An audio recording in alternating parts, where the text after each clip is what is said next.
Bonjour à tous et bienvenue dans une nouvelle vidéo de Ben en 3D et aujourd'hui on parle de ce projet, la Groza Goliath.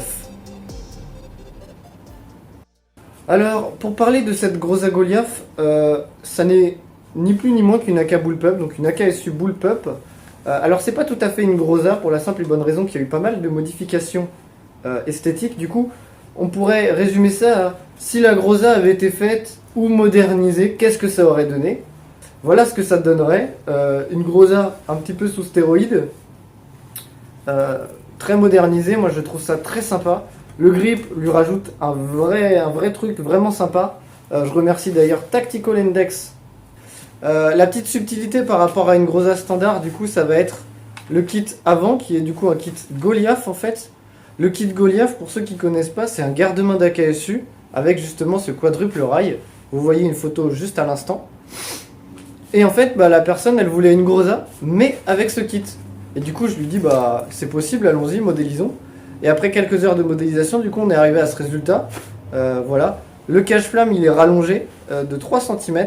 Donc oui, il y a une petite rallonge de 3 cm.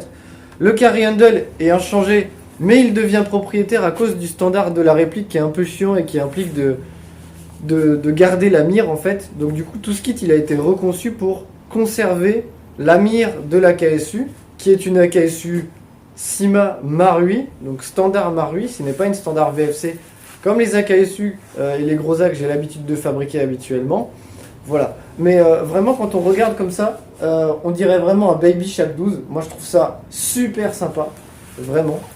Je sais qu'il y en a certains qui aimeront pas parce que ça casse un petit peu la ligne de la Groza. Le but c'était vraiment pas de faire une Groza 1-1, le but c'était vraiment de faire un truc sympa.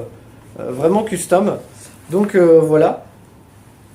La buttstock est la même et la cage moteur est la même. C'est la même que sur toutes les AK Bullpup.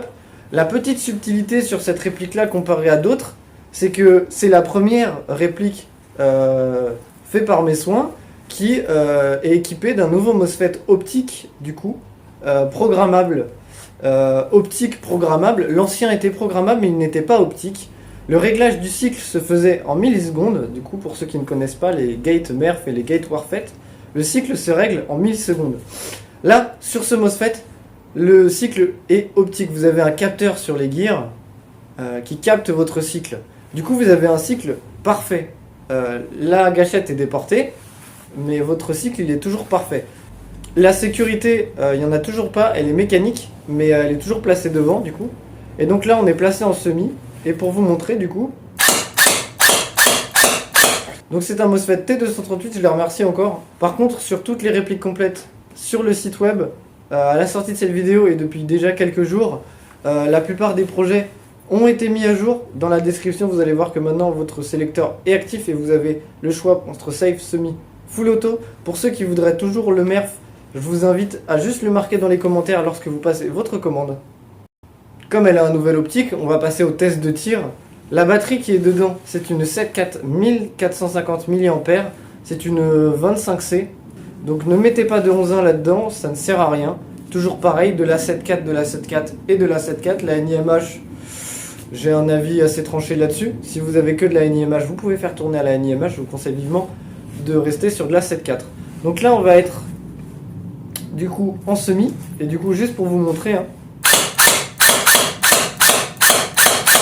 Voilà, donc là on est en semi, et là on bouge le sélecteur, un petit bip du MOSFET, et vous avez le droit au full. Donc cette réplique, elle tape juste en dessous de 1 joule. On est aux alentours des 310 fps à la 0.20. Voilà. Donc une réplique qui est axée CQB, vous le devinerez. Le propriétaire va l'utiliser principalement en CQB. Le propriétaire de cette réplique a aussi la Kogevenik, donc la précédente AK que j'ai réalisée, que vous voyez en photo. La différence entre la Kogevenik et celle-ci, c'est que du coup, il a les deux gammes. La gamme avec le MERF et la nouvelle gamme avec l'optique, donc il pourra comparer lui. Donc ces MOSFET, ils vont aussi aller dans le Maliuk sur lequel je suis en train de travailler. C'est la prochaine vidéo qui va arriver, où on va parler du Maliuk, et là ça va être très intéressant. Moi j'ai juste mis la poignée parce que je trouvais ça sympa. Je sais pas quelle poignée il va mettre, peut-être qu'il va mettre une poignée russe, etc. Voilà. Donc c'était la vidéo de présentation de la KSU Goliath, Bullpup. J'ai adoré travailler sur cette réplique-là. Comparé à une Groza, c'est vraiment ma Groza préférée du moment. Sur toutes les Grozas que j'ai réalisées, je considérais que c'est un petit peu ma préférée, sans mentir. Le grip Zenitco lui fait vraiment un style vraiment sympa, et le fait que ça soit un air un petit peu de bébé chaque 12 lui donne un air que vraiment personnellement j'adore. N'hésitez pas à donner votre avis en commentaire si vous aimez pas. Qu'est-ce que vous auriez préféré, quel changement vous auriez vu de votre côté. Voilà. N'hésitez pas à vous abonner encore une fois, parce qu'il y a pas mal de vidéos qui vont arriver sur des gros projets. Voilà. En vous remerciant.